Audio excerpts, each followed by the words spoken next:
안녕하세요. 저는 서울에서 온라인 마케팅 업체를 운영하고 있는 30대 중반의 남성입니다. 사람들은 흔히 누군가를 도우라고 하면 난 가진 게 하나도 없어. 가진 게 뭐라도 있어야 돕지. 라고 생각하거나 내가 당장 죽을 지경인데 돕긴 누굴 돕냐고 생각하실지도 모릅니다. 하지만 다른 이에게 자기가 가진 걸 줘서 가난에 빠진 사람은 없다는 명언이 있습니다. 우리가 사는 인생은 던지면 돌아오는 부메랑 같아서 무엇이든 베푼 만큼 받는다는 걸 얼마 전에 몸으로 느꼈습니다. 그리고 인생에서 정말 중요한 게 무엇인지 확실히 깨달았고 그 의미를 여러분들과 같이 나누고자 글을 올리게 되었네요. 그럼 제가 어떤 일을 겪었는지 여러분들께 들려드리겠습니다. 대기업 부장인 아버지와 화장품 매장을 운영하는 엄마를 둔 전, 어릴 때부터 부족한 것 없이 누릴 건 다 누리면서 살았습니다. 물려받은 재산도 제법 있었고 부동산보다는 주식이나 펀드 같은 현금성 자산을 많이 가지고 있어서 아버지는 주위 사람들에게 알짜부자로 통했죠. 아버지는 구두쇠는 아니어서 주위 사람들에게 베푸는 걸 좋아하셨어요. 친구들과 술자리를 해도 계산은 언제나 아버지가 맡아서 했죠. 그러니 아버지 곁엔 따르는 사람들이 많았습니다. 돈을 버는 것도 중요하지만 쓸 줄도 알아야 돼. 수전노란 돈의 노예가 된 사람을 말하는 거야. 넌 절대 그렇게 되면 안 돼. 저희 가족은 해마다 휴가철이면 해외의 유명 관광지로 장기간 여행을 다녔고 남들은 평생의 꿈으로 여기는 크루즈 여행도 여러 번 했어요. 우와, 엄마 저거 돌고래 맞지? 그래, 배 주위를 계속 맴돌고 있네. 우릴 반겨주는 것 같아. 사진 찍어줘. 호화로운 크루즈선을 타고 유유히 태평양을 가로질러 가며 돌고래들과 인사를 하던 기억이 아직도 또렷하게 남아 있습니다.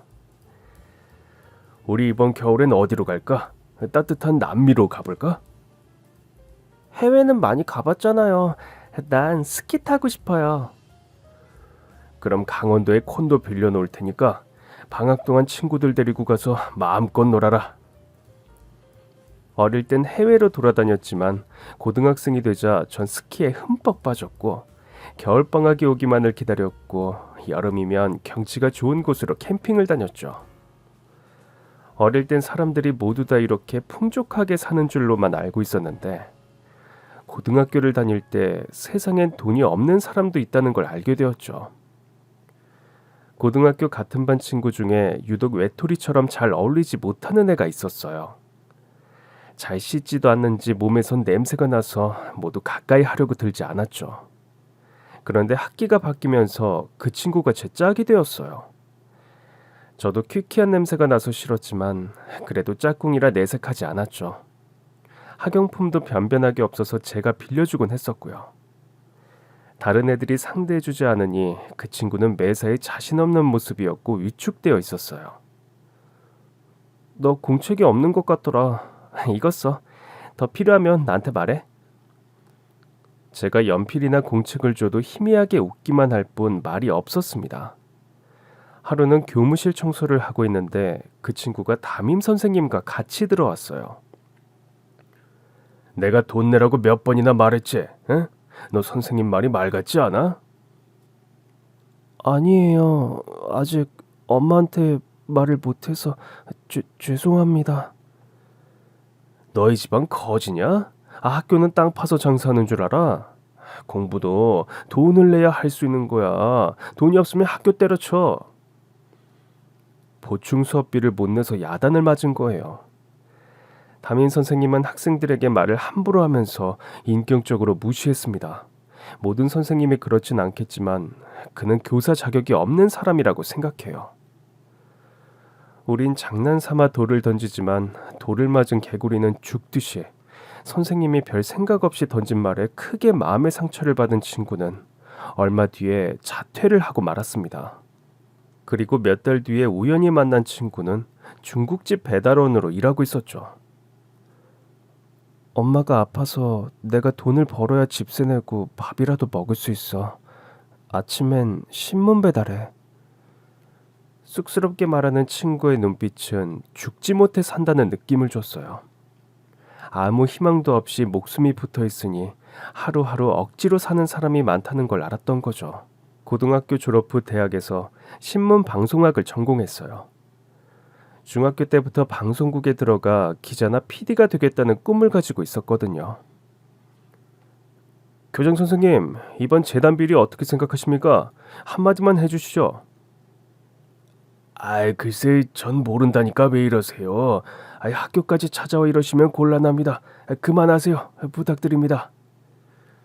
나중에 알았지만 저희 중학교 재단에 비리가 있어서 기자가 찾아왔고 교장 선생님도 꼼짝 못하고 안절부절했습니다. 그때 제 눈에 비친 기자는 정의의 사도였어요. 대학에 들어가서 2학년이 되자 대한민국에서 태어난 남자라면 피해갈 수 없는 고민을 하게 되었죠. 바로 입영 통지서가 날아온 겁니다. 민구야, 어떻게 할 생각이야? 잘 모르겠어요. 그냥 졸업할 때까지 미룰지 아니면 그냥 갈지. 매도 먼저 맞는 게 낫다고. 미루지 말고 빨리 다녀오너라. 졸업하고 제대하면 취업 준비할 시간이 없잖니. 네 친구들도 대부분 지금쯤 가잖아. 그렇긴 해. 알았어. 이번 학기 마치면 휴학할게. 입대를 결정하고 훈련소에서 매일 정신없이 구르다 보니 어느덧 퇴소할 때가 되었어요. 훈련소 퇴소를 하루 앞둔 날이었는데 행정반 청소를 맡은 동기 준철이가 사색이 되어 울상으로 내무반에 들어왔어요. 야, 민구, 너하고 난 이제 죽었다고 복창하자. 왜 그래? 우리 말이야. 땡땡 부대에 배치됐어. 청소하면서 보니까 책상 위에 훈련 배치 일람표가 있길래 잽싸게 찾아봤거든. 하필이면 그 부대에 떨어지냐. 진짜. 큰일 났네. 거기 완전 빡세다던데. 진짜 완전 망했네. 땡땡 부대는 훈련이 빡세기로 악명이 높은 전방 전투 부대여서 모든 훈련병들이 제발 거기만 피하게 해달라고 기도를 했죠. 하늘이 돌보지 않아 준철이와 제가 당첨된 겁니다. 전 모든 걸 하늘에 맡기고 강원도에 있는 부대로 갔습니다. 준철이와 전 다른 중대에 배속되어 헤어지게 되었어요. 우리 꼭 살아서 다시 만나자. 그래, 어떻게든 버텨내자. 죽으란 법이 있겠냐? 파이팅! 비장하게 준철이와 헤어지고 내무반에 들어갔는데 분위기가 엄청 싸했습니다. 전 분대원들이 침상 끝에 일렬로 도열해서 미동도 없이 앉아 있었고 통로 중앙에 분대장이 허리에 손을 얹고 딱 버티고 서서 절 노려보고 있었죠. 야, 신병. 예, 훈련. 아니, 이병 한민구. 이 자식이 정신 안 차리. 엎드려 뻗쳐. 처음부터 훈련소와는 비교도 안 되는 살벌한 분위기였습니다. 분대장의 고함 소리에 혼이 나가서 겨우 신고를 마쳤습니다. 며칠 뒤에 선임들은 분대장인 최병장에 대해 말해주었죠. 여기서 몸 성하게 제대하고 싶으면 최병장, 저 인간만 조심하면 돼. 저 자식 별명이 미친 개야. 야, 그러면 감이 오지? 느낌 팍팍 오지? 아주 후임들을 갈구는 재미로 사는 미친 또라이라고. 선임 조상병의 말대로 그는 말도 안 되는 걸 시키고 때리며 분대원들을 괴롭혔습니다. 내가 사회에 있을 땐 말이야, 나이트웨이트 하면서 유흥가를 주름 잡고 다녔어. 한땐 주먹 하나로 뒷골목을 싹 평정했단 말씀이지. 최 병장은 권투도 했고 주먹 세계에서 생활한 적도 있다는 걸 은근히 강조하면서 위압감을 주었죠. 그게 아니라도 짬밥이 깡패인 군대에서 속으론 욕이 나왔지만 따를 수밖에 없었어요. 최 병장에게 햇병아리 신참인 전 좋은 먹잇감이었죠. 한민구, 넌 이제부터 인간 샌드백이다. 조금이라도 피하거나 움직이면 여기다 묻어버릴 테니까 그렇게 하라. 훈련이나 작업을 나가서 휴식 시간이 되면 어김없이 절 차렷 자세로 세워놓고 툭툭 치면서 섀도우 복싱을 했습니다. 주먹을 피하기라도 하면 절 산채로 묻어버릴 기세로 흥분했어요. 제가 희생양이 되어서 최병장에게 시달리게 되자 제 맞선임은 그 인간의 괴롭힘에서 해방되었죠. 여기서 맞선임이란 바로 위의 고참을 말하는 겁니다. 그 인간은 욕을 입에 달고 살면서 조그만 수가 틀려도 후임들에게 주먹질을 해댔습니다. 그때도 사병들 간의 가혹행위는 금지하고 있었지만 지금처럼 엄격하게 통제하지는 않았죠. 장교들도 은근슬쩍 모른 척했고 경우에 따라선 때려서 군기 잡으라고 선임들에게 주문하기도 했답니다. 특히 점호 시간은 정말 지옥 그 자체였습니다. 그래, 오늘도 수고 많았다. 내일도 야외 훈련 나가야 되니까 편히 쉬도록 해. 선임 하사가 내무반을 나가고 나면 최병장이 하나하나 트집을 잡기 시작했습니다. 조상병 위치로 튀어나와. 작업 시간에 어디 짱 박혀 있었냐? 내가 모를 줄 알았어? 조상병을 신나게 갈군 최병장이 절 쳐다봤습니다. 그럼 그렇지. 절 그냥 지나칠 리가 없었죠. 한민구, 넌 이등병이 하는 짓거리가 꼭 말년병장이다. 내가 지시하면 발바닥에 땀 나도록 빠릿빠릿하게 움직여. 하지만 군대 온 이상 피할 수 없는 고통은 즐기라는 말처럼 묵묵히 견뎠습니다.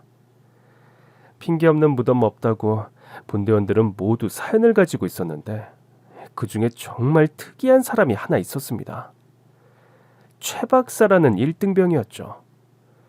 미친 개 같은 최 병장도 최 박사만큼은 절대 터치하지 않고 존댓말을 했어요. 최 병장뿐만 아니라 중대장도 최 박사에게 함부로 반말을 하지 않았죠. 겨우 1등병인데 말이에요. 여기엔 다 이유가 있었는데 일단 최 박사는 나이가 35이었죠. 뭐하다가 30이 넘어서 장교도 아니고 그것도 사병으로 군대에 왔는진 모르겠지만 나이빨이 있으면 아무리 싸가지는 밥 말아먹은 최 병장도 함부로 대하지 못했던 거죠. 그는 모든 작업이나 훈련에서 열애대였습니다. 단체 기합이나 점호조차 열애였어요. 나도 들은 말인데 국내에서 대학원을 마치고 미국으로 건너가가지고 박사 학위 받고 대학에서 강의하다가 귀국했대. 공부한다고 미룰 수 있는 만큼 미루다가 결혼까지 한 뒤에 온 거라고. 듣자하니 집안도 재력가에 엄청 빵빵하대. 그러니까 장교들도 잘 보이려고 굽신굽신 거리는 거야. 그냥 나이 많아서 대접받는 게 아니라고. 최 박사는 장교들의 배려하에 여름엔 시원하고 겨울엔 따뜻한 행정반을 지키고 앉아 있었습니다. 한여름에 하루 종일 훈련받고 지쳐서 헥헥거리며 내무반에 들어오면 최 박사는 딱하다는 표정을 지었죠. 이 더운 날씨에 뺑뺑이 치느라 고생들 했어. 내가 시원하게 콜라 쏠 테니까 PX 가자. 콜라를 마시면서 맞은편에 앉은 최 박사에게 궁금했던 걸 물었습니다. 박사님, 제가 들으니까 미국에서 공부하셨다고 하던데 맞아요? 그래, 한국에선 응용수학 박사를 받았고 미국에선 기계공학으로 박사 받았지. 그러시면 그냥 국적 포기하고 미국 시민권 받으시지 그러셨어요. 그럼 군 문제도 해결되잖아요. 물론 그렇지. 그런데 난 큰 꿈이 있어서 귀국을 선택했어. 그리고 군대 때문에 미국 사람으로 살 생각은 조금도 없었거든. 그럼 박사님 꿈은 뭔가요? 그건 아직 구상 중이라 지금은 말할 수 없어. 언젠간 내 머릿속에 있는 생각들이 꿈틀거리다 밖으로 나와서 자리를 잡으면 지금까지 몰랐던 새로운 세상이 펼쳐질 거야. 뭔가 저 같은 보통 사람과는 생각하는 차원이 한 단계 높다는 느낌을 받았습니다. 아무래도 지나치게 많이 배워서 그런 것 같았죠. 하루하루 고된 훈련과 최 병장에게 시달리는 사이에 6개월이 훌쩍 지났지만 운이 따르지 않아 후임이 들어오지 않았습니다. 그러다 벽돌 한 장을 더 얹어서 일병이 된 뒤에 기다리고 기다리던 후임을 받게 되었습니다. 이병 한준호 신고합니다. 신병, 넌 뭐하다 들어왔냐? 네, 땡땡대학 컴퓨터공학과 다니다 왔습니다. 뭐? 거긴 공부벌레들만 가는 대학 아니야? 이 자식 생긴 건 어벙한데 머리는 제법 좋은 모양이네. 솔직히 검은 뿔테 안경을 쓴 준호는 어딘지 모르게 나사가 하나 풀린 듯한 느낌을 줬고 예상대로 몸을 쓰는 데는 서툴러서 적응을 하지 못하고 하는 짓마다 실수 연발이었죠. 준호는 고문관으로 선임들에게 단단히 찍혔고 특히 최병장이 가만둘 리가 없어서 매일 괴롭힘을 당합니다. 넌 삽질도 할 줄 모르냐? 아 진짜 그따위로 해서 언제 작업 끝낼 거야? 확실히 하겠습니다. 너 내가 좋은 말로 하니까 모르겠지? 어? 아 차려. 최병장은 준호를 인간 샌드백으로 세워놓고 고양이가 쥐를 가지고 놀듯이 했습니다. 호되게 당하고 풀이 죽어있는 준호를 위로하며 다독여줬어요. 거꾸로 매달아도 국방부 시계는 간다. 3개월만 견디자. 3개월. 최병장의 저녁까지 남은 시간이었죠. 최병장에게 찍힌 준호를 돕다가 괜히 불똥이 튈까봐 다른 분대원들은 모른 척했지만 전 그럴 수 없었습니다. 제가 편해지겠다고 궁지에 몰린 후임을 모른 척할 수는 없었던 거예요. 준호야, 전투화를 그렇게 닦으면 광이 안 나. 잘 봐. 약만 잔뜩 바른다고 되는 게 아니야. 세상 모든 일은 요령이란 게 있어. 군대도 마찬가지야. 자, 이렇게 손목 스냅으로 닿는 게 중요해. 네, 앞으로는 가르쳐 주신 대로 열심히 하겠습니다. 훈련 뒤에 총기를 분해해서 청소하는 법도 가르쳐주고 그동안 몸으로 터득한 최병장의 기분을 맞춰주는 비법도 알려주면서 친해지게 되었죠. 준호는 저를 믿고 열심히 따라했고 선임들 몰래 PX에 데리고 가서 컵라면을 사주기도 했습니다. 두어 달이 지나자 사적인 대화도 하는 편한 사이가 되었어요. 부모님은 중학교만 겨우 졸업하셨습니다. 가난은 대물림 된다는 말처럼 워낙 가진 게 없는 형편이라 아버지가 공사판에서 일하고 엄마 시장에서 노점을 하면서 뼈 빠지게 일하셨지만 늘 돈에 쪼들리셨습니다. 아버지가 현장에서 사고를 당해 돌아가신 뒤로 엄만 혼자 제 뒷바라지 하느라 고생을 너무 하셨습니다. 그래서 엄마만 생각하면 가슴이 아픕니다. 저 꼭 성공해서 엄마 편하게 모실 겁니다. 홀어머니를 위하는 준호의 마음은 각별해서 매일 전화를 했습니다. 당시엔 사병들이 휴대폰을 쓴다는 건 상상조차 할 수 없는 일이었고 부대에 공중전화가 딱 2대 있었습니다. 일과가 모두 끝나야 전화를 할 수 있었죠. 전 한 달에 한 번 정도 엄마에게 안부 전화만 할 뿐이었고 친구들이나 딱히 전화할 데가 없었어요. 그건 다른 분대원들도 마찬가지였죠. 우리 엄만 내가 전화하면 뭐라고 하는 줄 아냐? 아이고 이놈아 뭐하러 비싼 요금 물면서 전화질이야? 어? 쓸데없이 전화하지 마라. 아휴 이러신다고. 아들 군대 보내놓고 이 천하태평인 사람은 아마도 우리 엄마밖에 없을 거야. 대부분 특별한 일이 없으면 시외통화 요금 때문에 전화를 잘 안 했어요. 하지만 엄마와 통화하는 게 일과처럼 된 준호는 그날도 점호 시간 전에 전화를 했고 그날따라 통화가 길어졌는데 뒤에서 기다리던 다른 소대 선임이 열을 받았습니다. 아, 이 자식이 전화기 전세 냈나. 곧 점호 준비해야 되는데. 야, 뒤에 기다리는 거 안 보여? 아, 진짜 이등병 나부랭이가 죽고 싶네. 빠져가지고. 죄송합니다. 엄마가 계속 말씀하셔서 끊을 수가 없었습니다. 뭐? 야, 그럼 나는 엄마 없냐? 어? 야, 너만 엄마 있냐고. 화가 난 선임에게 욕을 먹고 덤으로 싸다구까지 맞았습니다. 늘 그렇지만 준호는 엄마 전화만 하고 나면 표정이 아주 좋지 않았어요. 한일병님, 모레 휴가 가시지 말입니다. 그래. 필요한 거 있으면 말해. 내가 사다 줄게. 필요한 건 없고 부탁드릴 게 한 가지 있습니다. 저희 집에 한 번만 들러서 엄마한테 저는 잘 지내니까 걱정 마시라고 전해주시면 안 되겠습니까?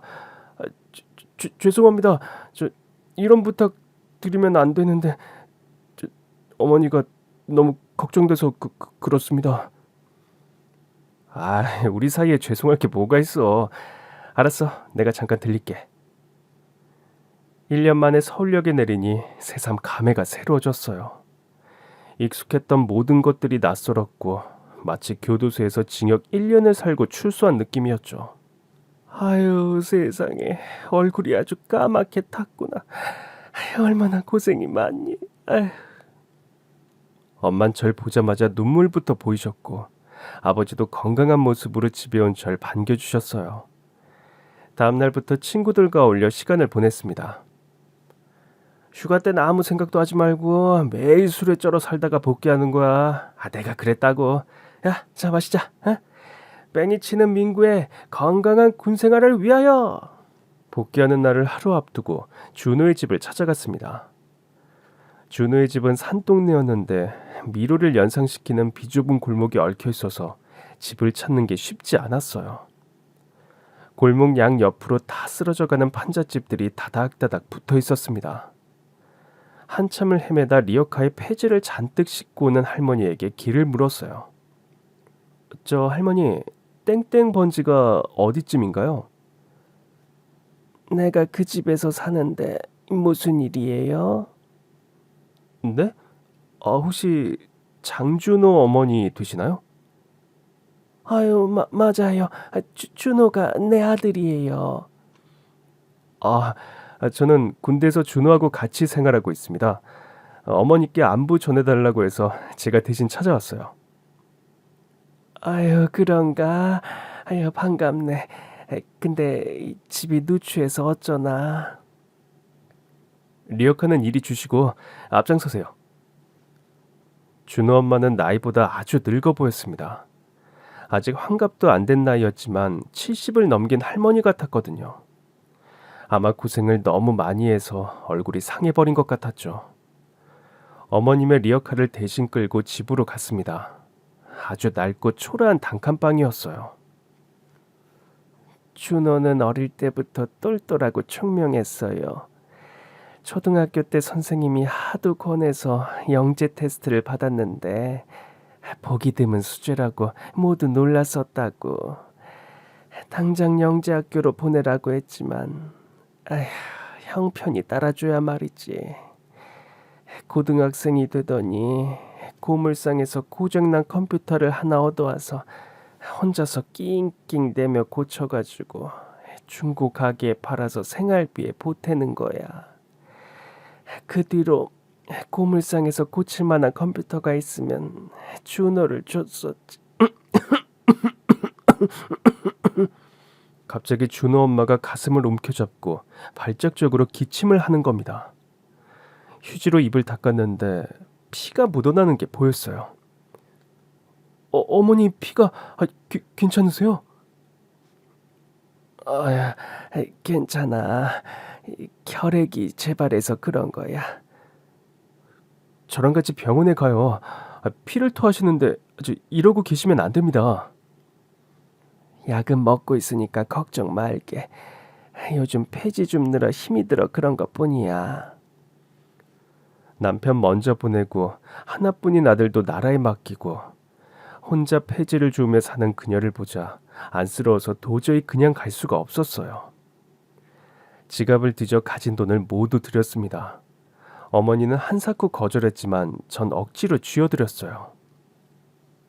행여 준호한테 내가 피를 토했다는 말은 절대 하지 말어. 응? 제발 부탁이야. 이거 알면 타령할지도 몰라. 준호 엄만 거듭 신신당부를 했습니다. 한유병님 잘 다녀오셨습니까? 저희 엄만 잘 지내셨습니까? 그래.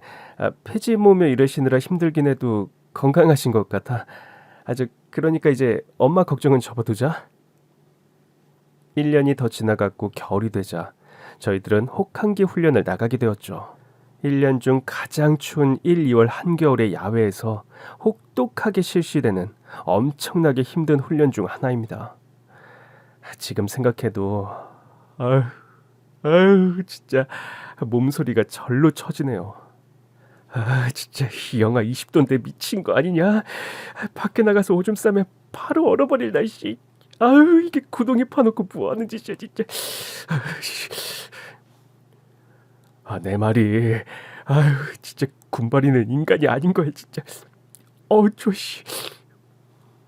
그날은 아침부터 한방눈이 마구 퍼부어서 앞이 거의 보이지 않아 계획한 훈련은 취소하고 제설 작업 후에 참호에서 뒹굴며 대기하고 있었죠.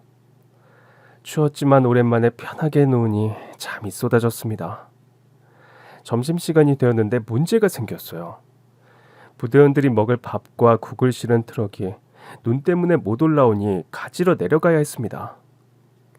저와 준호도 차출되어 내려갔고 국통을 들고 산을 올라던 준호가 미끄러져서 발목을 삐고 말았습니다. 준호야, 괜찮아? 죄송합니다. 발목을 삔 것 같습니다. 걷질 못하겠습니다. 내가 부축해 줄 테니까 어서 일어나. 전 절뚝거리는 준호를 부축해서 돌아왔는데 최 병장은 국을 쏟았다고 준호를 쥐잡듯이 몰아세웠어요. 다친 사람한테 너무한다는 생각이 들어서 전 대들었습니다. 최 병장님, 국통 아픈 게 무슨 대수라고 다친 애를 쥐잡듯이 갈구십니까? 그만하시면 안 됩니까? 야, 한상병, 너 쥐약 먹었냐? 와, 군대 많이 좋아졌다. 후임이 선임한테 막 대들고. 예전 같으면 주눅이 들었겠지만 이젠 짬밥과 서열이 제법 있는 상병이라 전과는 달리 대차게 나갔습니다. 그러자 최 병장도 당황한 것 같았죠. 얼굴이 벌개져서 소리를 질렀지만 주먹질을 함부로 하지 못했으니까요. 야, 무슨 일이야? 최 병장, 너 또 후임들한테 꼬장 부렸냐? 아무것도 아닙니다, 선임하사님. 아이고, 그럼 빨리 밥이나 쳐 드세요. 훈련 받아야 될 거 아니야. 선임하사가 나타나자 최 병장이 꼬리를 내리고 말았죠. 훈련이 끝나고 며칠 후에 준호와 최 박사는 군단본부로 한 달간 파견을 가게 되었습니다. 준호는 자주 행정반에 불려가곤 했는데 사단도 아니고 군단에 파견을 가다니 모두들 무슨 일인지 의아하게 생각했어요. 더 놀라운 건 복귀한 준호가 포상휴가를 받은 겁니다. 파견 가서 무슨 짓을 했길래 포상휴가를 받았냐? 컴퓨터 프로그램 작업을 조금 했습니다. 그랬구나. 하여튼 잘 됐다. 올 때 아주 좋은 잡지야. 알지? 그거 사가지고 와라. 준호는 엄마를 만날 생각에 입이 귀에 걸려서 휴가를 갔죠. 그런데 일주일 후에 복귀한 준호의 표정이 죽는 날 받아놓은 사람 같았습니다. 그러더니 초병 근무를 서다가 혼자 울고 있는 걸 봤습니다. 야, 너 왜 울어? 집에 무슨 일이라도 있어? 혹시 어머니 건강이 더 안 좋아지신 거야? 그렇습니다. 병원에 모시고 갔는데 결핵을 놔뒀더니 그게 폐암으로 변했다고 합니다. 의사가 빨리 수술을 해야 한다고 합니다. 소리내 우는 준호를 가만히 보고 있자니 저도 가슴이 답답해졌어요. 힘내라고 위로해줬지만 딱히 방법이 없었죠. 한 달 뒤에 소대장이 중위로 진급하면서 다른 부대로 전출을 가고 새로운 소대장이 왔는데 놀랍게도 여자 소위였어요. 신임 소대장은 아주 깐깐했습니다. 모든 일을 정해진 원칙대로 처리했고 인정사정 없는 로봇 같은 군인이었죠. 며칠 후에 흰 장갑을 끼고 내무반에 들이닥친 소대장은 구석구석을 손을 훑어보고 시커멓게 묻어나오는 먼지를 보더니 호통을 쳤습니다. 청결 상태가 아주 엉망이야. 당장 대청소를 실시한다. 불벼락을 맞은 저희들은 일사불란하게 쓸고 닦으면서 청소를 했는데 최 병장은 침상에 가만히 누워 있었습니다. 최필수 병장, 넌 내 말이 안 들려? 당장 일어나! 시끄러 죽겠네. 소대장님, 내일 모레면 민간인입니다. 좀 봐주시면 안 됩니까? 난 이등병이나 말년병장이나 똑같이 취급한다. 당장 일어나서 청소해. 저녁이 보름 남은 최 병장은 떨어지는 낙엽도 피해 다녀야 하는 말년이었는데 마지막까지 더러운 성깔 못 버리고 소대 최고참의 힘을 보여주며 기선제압을 하려고 일부러 시비를 걸었습니다. 소대장이 여자라고 깔보고 개겼던 겁니다. 마지막 명령이다. 지금 당장 일어나. 아 진짜 여자가 돼가지고 진짜 날 치고 있어야 짜증나. 뭐라고? 최 병장, 너 이러는 거 하극상이라는 거 아나? 너 이러는 거 지금 하극상이라는 거 아나? 소대장님, 적당히 넘어가면 안 됩니까? 이 자식 안 되겠네. 오늘 계급장 떼고 한판 붙자. 너 체력 단련실로 당장 따라와. 상상도 못했던 일이 벌어지자 저희들도 모두 몰려갔습니다. 소대장님, 정말 후회 안 하실 겁니까? 당연하지. 내가 저도 전혀 문제 삼지 않을 테니까 안심하고 덤벼봐. 최 병장은 실실 웃다가 소대장에게 주먹을 날렸는데 그녀는 가볍게 피하더니 최 병장의 멱살을 잡고 바로 엎어치기로 매다 꽂아버렸어요. 소대장은 전직 유도 선수 출신이라고 했습니다. 처음 봤을 때부터 몸에서 풍기는 포스가 예사롭지 않았거든요. 운동할 때부터 내가 가장 경멸하는 인간이 윗사람한테 대드는 것들이야. 오늘은 이 정도로 끝내지만 한 번만 더 개겼다간 휠체어에 앉아서 저녁 신고하게 될 거야. 네, 알겠습니다. 충성. 드디어 모두가 기다리던 최 병장이 제대를 하는 날이 되었습니다. 그날 밤에 분대원들은 그놈에게 평생 잊지 못할 저녁방을 선물해 주었죠. 밤 12시를 넘기자 불침번을 서고 있던 준호가 세상 모르고 자고 있던 최 병장을 깨웠습니다. 야, 최필수, 일어나. 야, 너 지금 뭐라고 했어? 어디서 반말이야? 12시 넘겼으니까 넌 민간인이고 우린 군인이잖아. 같은 신분인 줄 아냐? 최 병장은 준호를 가소롭게 쳐다봤지만 내무반에 불이 켜지고 분대원들이 모두 일어나 다가오자 상황은 확 달랐습니다. 이 자식들 왜 이래? 제가 그 인간에게 모포를 뒤집어 씌웠고 그걸 신호로 모두 달려들어 그놈을 죽도록 패버렸습니다. 야, 아빠, 야, 니들 사회에서 만나면 진짜 가만 안 둔다. 자식이 웃기고 있네. 야 임마, 네가 여기서나 왕이지 사회에서도 왕인 줄 아냐? 억울하고 분하면 때려봐. 그러면 이제 넌 헌병이 아니라 경찰 관할로 넘어갈걸? 사회생활 감방에서 시작하고 싶으면 시원하게 때려봐. 어이구, 이놈 아직도 노래 보면서 일을 가네. 아무래도 덜 맞은 것 같아. 야, 확실하게 더 밟아봐. 야. 아니, 그만해. 미안하다고 했잖아. 어쭈, 어디서 반말이야. 미안하면 꿇어. 전 흠씬 두들겨 패주고 늦었지만 그제야 상황 파악을 한 최 병장이 바로 바닥에 내려가 무릎을 꿇고 싹싹 빌기 시작했습니다. 저 형님들 죄송합니다. 사회 나가면 잘못을 평생 반성하면서 착하게 살겠습니다. 부디 너그러운 마음으로 용서해 주세요. 최 병장은 괜히 오기를 부렸다가 매를 벌었고 분대원들은 한마음이 되어서 그간 쌓였던 한을 시원하게 풀어버렸죠. 저녁 신고를 할 때 최 병장은 퍼렇게 멍이 들어서 얼굴이 엉망이었지만 소대장은 슬며시 모른 척 해주었습니다. 최 박사 다른 선임들도 차례로 저녁을 했고 절대 오지 않을 것 같던 제가 저녁하는 날이 되었어요.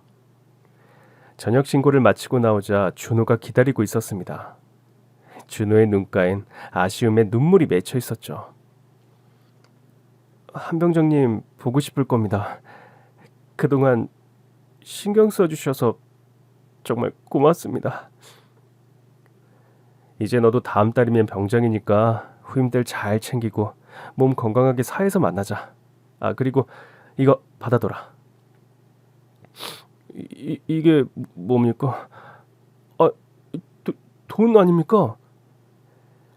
한 200만 원 정도 될 거야. 그동안 내가 월급 받은 거 모은 거야. 너 제대하면 복학해야 될 거 아니야. 얼마 안 되지만 그거 등록금에 보태. 감격한 준호는 말을 잇지 못했습니다. 솔직히 등록금을 어떻게 마련하나 걱정하던 중이었습니다. 정말 감사합니다. 사회 나가면 꼭 은혜 갚겠습니다. 6개월만 잘 버티고 아주 나한테 갚을 생각하지 말고 아픈 어머니 잘 모셔. 준호는 위병소까지 따라 나와 울면서 배웅했습니다. 집에 돌아온 전 부모님께 준호 엄마에 대해 말씀드렸습니다. 그런 사정이 있었구나. 아휴, 뭐 돈이 문제겠어. 사람부터 살고 봐야지. 내가 도와주마. 준호 엄마가 수술을 받도록 도와달라고 부탁하자 아버지는 흔쾌히 승낙하셨어요. 그 사이에 준호 엄마의 상태는 많이 심해졌습니다. 복수가 차고 혼자선 거동하기도 힘들어서 폐지를 줍는 건 고사하고 하루 종일 누워 있어야 했습니다. 아니다. 어렵고 힘들다고 남한테 기대기 시작하면 한도 끝도 없는 법이야. 내 몸은 내가 알아서 할 테니 걱정하지 마라. 어머니, 준호를 생각해서라도 건강해지셔야죠. 준호가 제대하기 전에 수술 받도록 하겠다고 약속했어요. 고집 부리지 마시고 제 말 들으세요. 준호 엄마는 완강하게 거절했지만 며칠 동안 설득한 끝에 병원에서 정밀 검사를 받게 되었어요. 폐암 3기까지 진행되었네요. 많이 늦어서 힘든 수술이 되겠지만 희망을 가지고 한번 해보죠. 6시간이 넘는 대수술은 성공적으로 끝났고 준호 엄마는 빠르게 건강을 회복했습니다. 항암 치료라는 고비를 넘어야 했지만 준호 엄마는 잘 견뎌냈어요. 큰 걱정이 사라졌으니 방송국 PD가 되기 위해 준비를 하고 시험을 쳤지만 떨어지고 말았어요. 다시 도전할 수도 있었지만 깨끗하게 포기하고 광고회사에 취업을 했습니다. 기업 홍보와 마케팅을 대행해주는 일이었는데 제 적성에 잘 맞았어요. 하는 일이 재미가 있으니 회사에서 능력을 인정받고 빠르게 승진해서 6년 만에 최연소 과장이 되었습니다. 축하한다. 능력 있는 친구가 과장으로 진급했는데 선물을 줘야지. 친구는 승진했으니 한턱술하고 하도 졸라서 술을 사게 되었는데 뜬금없이 선물을 주겠다고 하더니 누군가에게 전화를 걸었어요. 잠시 후에 베이지색 원피스를 입은 매력적인 여성이 웃으면서 저희들에게 다가왔습니다. 혜정아, 일전에 좋은 사람 있으면 소개해달라고 했지? 바로 이 남자야. 뭐야? 갑자기 이러면 어떡해?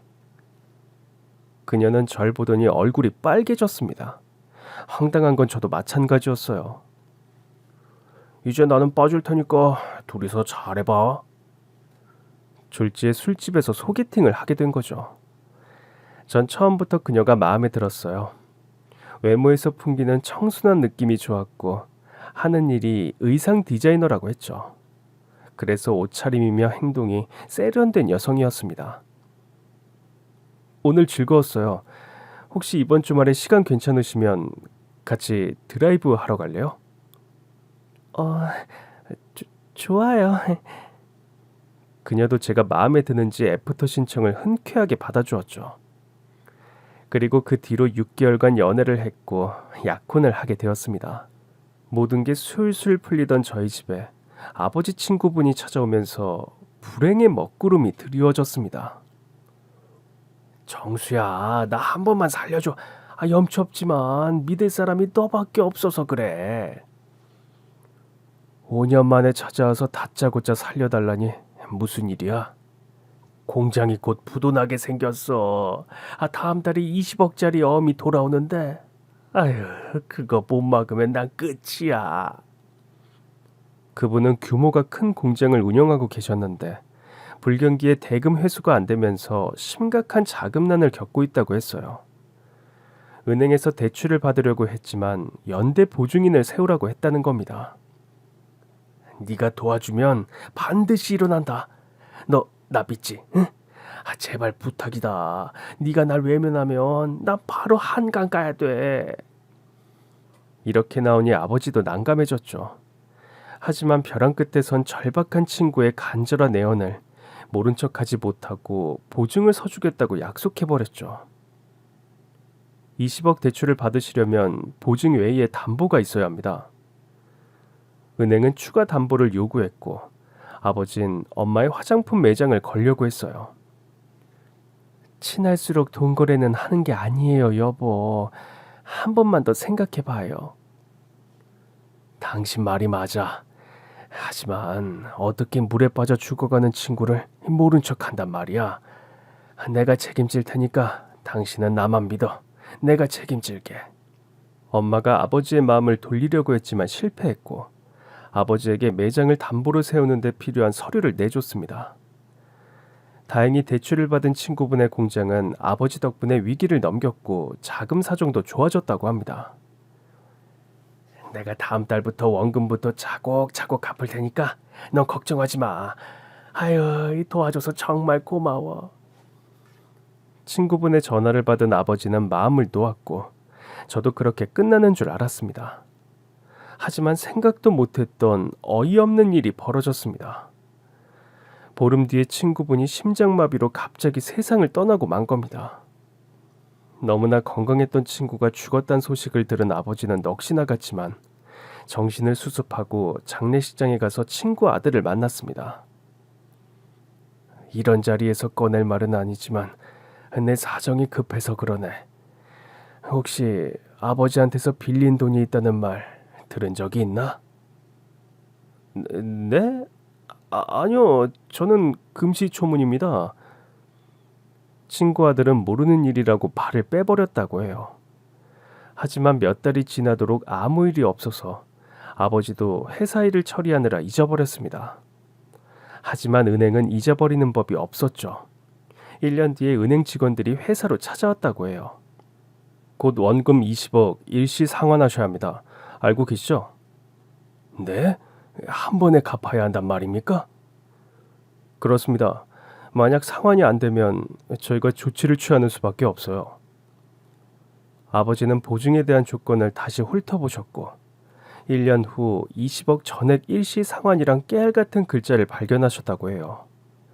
확실히 뭔가 잘못됐고 심상치 않다고 여긴 아버지는 변호사를 찾아갔어요. 사모님 가게를 담보로 잡았고 연대보증을 서셨네요. 이 경우에 채무자가 사망하면 직계 가족들에게 빚이 넘어가는 게 아니라 보증을 선 선생님이 채무 변제에 대한 모든 책임을 지셔야 합니다. 그럼 20억을 제가 갚아야 한단 말인가요? 그렇습니다. 죄송하지만 다른 방법은 없습니다. 아버지는 하늘이 노래졌고 일이 손에 잡히지 않으셨죠. 걱정 때문에 뜬 눈으로 밤을 새우셨고 엄마와 저도 불안해서 잠을 제대로 자지 못했어요. 엄마가 백방으로 알아봤지만 20억이란 거액을 융통할 방법은 없었습니다. 상환일이 지나자 은행은 경고한 대로 강제 집행을 시작했어요. 아버지 월급과 엄마의 가게를 압류한 겁니다. 충격을 받은 엄마는 실신하고 마셨습니다. 월급 압류가 시작되자 회장이 아버지를 불렀어요. 한이사, 사정은 잘 알겠지만 다른 이사들 사이에서 말이 많아. 빚보증을 섰다가 월급을 압류당하는 사람이 이사 자리에 있으면 회사 망신이라고들 해. 그러니 이제 알아서 판단해 주게나. 아버진 눈물을 머금고 퇴직을 하셨고 며칠 후에 약혼녀가 찾아왔어요. 예상하고 있던 일이었죠. 민구 씨, 매정하게 생각하지 말고 들어요. 전 망한 집안의 며느리로 들어갈 생각은 전혀 없거든요. 여자라면 누구나 그럴 거예요. 미안하지만 우리 파혼해요. 집과 가진 재산 전부 압류당했는데도 여전히 1억이 넘는 빚이 남아 있었습니다. 아버지는 혹시나 하는 마음에 저와 같이 친구 아들을 찾아갔습니다. 공장은 아들이 물려받아서 운영하고 있었는데 도와달란 저희들을 매몰차게 내쫓았습니다. 아버지는 돌아가셨고 저는 아무 상관도 없는 제 3자입니다. 앞으로는 오지 않으셨으면 합니다. 여보게 조금만 도와주게. 내가 길거리에 나앉을 판이야. 이 공장을 살린 사람이 바로 나란 말이야. 자꾸 말도 안 되는 소리 하면서 행패 부리시면 경찰 부르겠어요. 아, 경비들은 뭐 하고 있어? 아버지가 사정하면서 매달렸지만 친구 아들은 외면했고 경비들은 아버지와 절 밖으로 끌어냈습니다. 일자리를 알아보던 아버지는 경비로 일하게 되었고 엄마도 파출부로 나가면서 돈을 벌었습니다. 그래도 매달 적자였죠. 고민하던 전 결단을 내렸습니다. 회사를 그만두겠다니 대체 무슨 말이야? 많이 생각해봤어. 지금 희망퇴직 신청하면 1억을 받을 수 있어. 그걸로 남은 빚 갚고 새로 시작하자. 안 그러면 평생 빚만 갚다가 끝날 거라고. 미안하다. 모두 내 잘못이야. 아버지 잘못이 아니에요.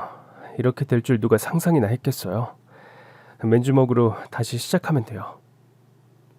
아버지 미안해서 고개를 들지 못하셨습니다. 회사를 그만두고 짐을 챙겨 나오는데 어쩌다 이 지경이 되었는지 허탈해서 그저 웃음만 나왔습니다. 여러 곳을 다니며 재취업을 알아봤지만 실패하고 말았어요. 당장 생활비를 걱정해야 하는 처지여서 급한 대로 인력시장에 나가기 시작했어요. 그래도 시간이 약이라는 말처럼 3년 정도 지나니 적응이 되어갔습니다. 민구야, 네 아버지 점심 도시락 좀 가져다 주고 와. 네 것도 챙겼으니까 아버지랑 같이 먹어.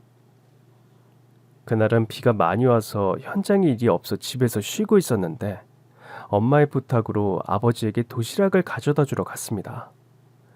아버지가 일하는 회사에 도착해서 도시락을 건네주고 경비실 안에서 같이 밥을 먹었어요.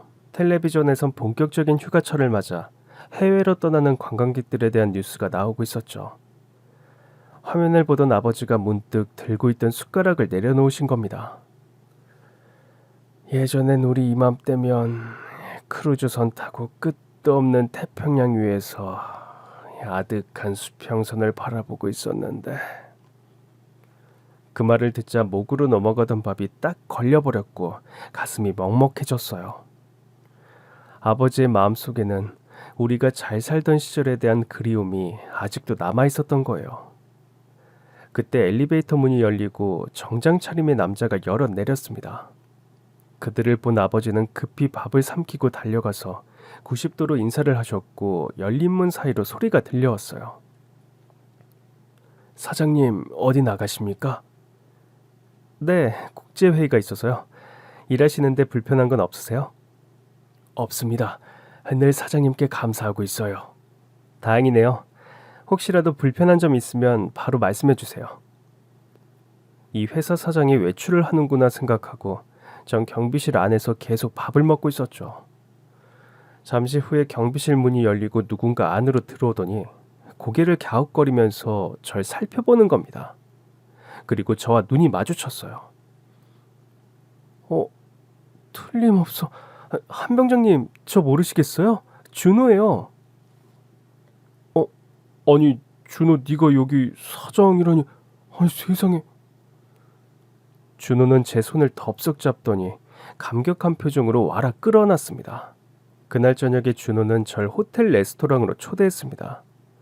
근데 준호는 혼자가 아니었고 저도 잘 아는 사람과 함께 왔어요. 바로 최 박사였죠. 어이, 한병장 여전하구만. 이게 얼마만인가? 정말 반가워. 아니, 최 박사님, 어떻게 준호와 같이 오신 거예요? 일단 앉자고 차근차근 말해줄 테니까. 같이 저녁을 먹으며 그동안 무슨 일이 있었는지 모두 들을 수 있었습니다. 보자, 그때가 한창 컴퓨터 바이러스가 위세를 떨치던 때였어. 조심하라는 명령이 각 부대에 하달되어 있었거든. 그런데 우리 행정반 컴퓨터가 감염되어서 이 맛이 가버린 거야. 컴퓨터 달인을 자처했던 내가 나섰지만 안 되더라고. 그때 행정반에 용무가 있어 들린 준호가 대본에 고치는 거야. 그때 준호가 물건이라는 걸 알아봤지. 얼마 후에 군 현대화 사업의 일환으로 전산 프로그램을 개발한 전문 인력으로 최 박사를 차출하란 명령이 군단에서 내려왔다고 해요. 최 박사는 준호도 가게 해달라고 중대장에게 부탁했다고 합니다. 나야 뭐 컴퓨터 전문가로 사령부에 찍혀 있었으니 당연한 일이었지. 근데 이 준호 능력을 한 번 더 테스트하고 싶어졌어. 그런데 말이야, 준호 실력이 보통이 아니었어. 프로그램 짜는 데는 귀신이더라고. 그래서 포상도 받은 거야. 준호가 IT 업계를 뒤흔들 대형 사고를 칠 인물이란 확신이 들어서 내가 점 찍어놨지. 최 박사는 준호의 천재적인 자질을 알아보았고 준호가 제대를 하자 스카웃을 땡겼다고 해요. 준호는 최 박사의 아낌없는 지원을 받으며 7년 만에 작은 벤처기업을 순자산이 5천억이 넘는 세계적인 IT 기업으로 키웠다고 합니다. 한병장 기억나?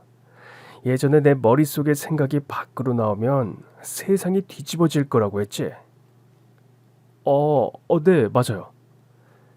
바탕이 되는 그릇은 내가 만들었지만 마무리는 준호가 하게 될 거야.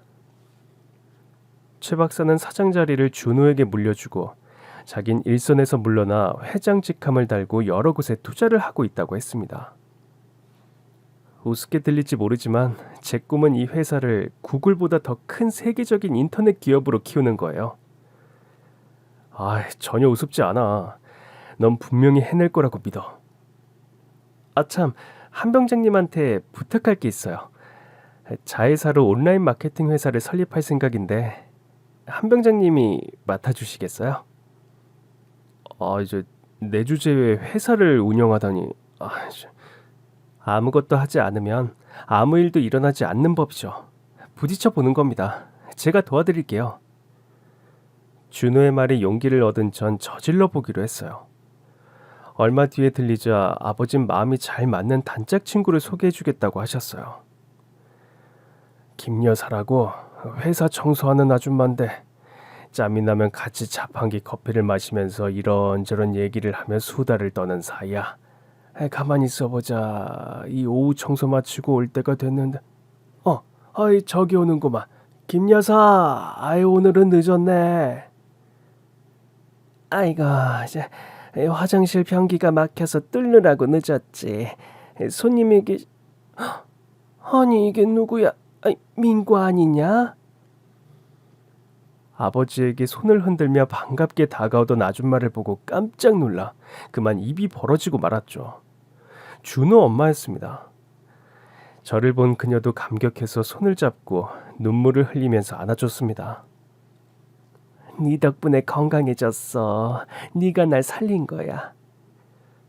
건강해지셔서 정말 다행이에요. 근데 어머니, 사장의 아들인데 왜 청소 일을 하세요? 이제 여유롭게 즐기면서 편하게 사세요. 그간 고생 너무 하셨잖아요. 일을 하던 버릇이 들어서 가만히 있으면 근질거려서 안 돼. 몸이 성하니 내가 도울 일이 이거밖에 더 있겠니? 아버지도 비로소 단짝 친구가 사장 엄마란 사실을 알게 되었죠. 그렇지만 아버지가 준 수술비로 준호 엄마를 살렸다는 말은 하지 않았습니다. 아버진 돈만 주셨지 서로 대면한 적이 없었거든요. 그렇다고 달라질 건 아무것도 없지. 그저 맡은 일 열심히 하면 되는 거 아니오? 당연한 말씀이에요.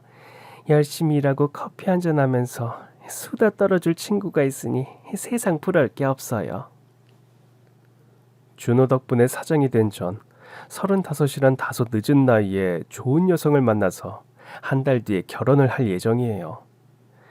가정을 이루고 나면 올 여름 휴가는 남해안으로 가족여행을 떠날 계획입니다. 크루즈를 타고 태평양을 지나는 것보다 여객선 위에서 남해의 푸른 바다를 보는 게 더 멋있고 즐거운 추억이 될 거라고 생각해요. 인생의 목적은 가지는 것이 아니라 베푸는 거라는 말을 여러분들도 명심하고 할 수 있는 한 모든 사람에게 베풀면서 살아가기를 당부드립니다. 물질적으로 정말 가진 게 없다면 마음이라도 다른 이들과 나누시기 바래요. 가장 행복한 사람은 아마 가장 많이 베푸는 사람이고 받을 때보단 줄 때 기분이 더 좋아진다는 말을 드리면서 이만 마치겠습니다. 지금까지 제 긴 사연 들어주셔서 정말 감사하고요. 여러분 모두 행복하세요.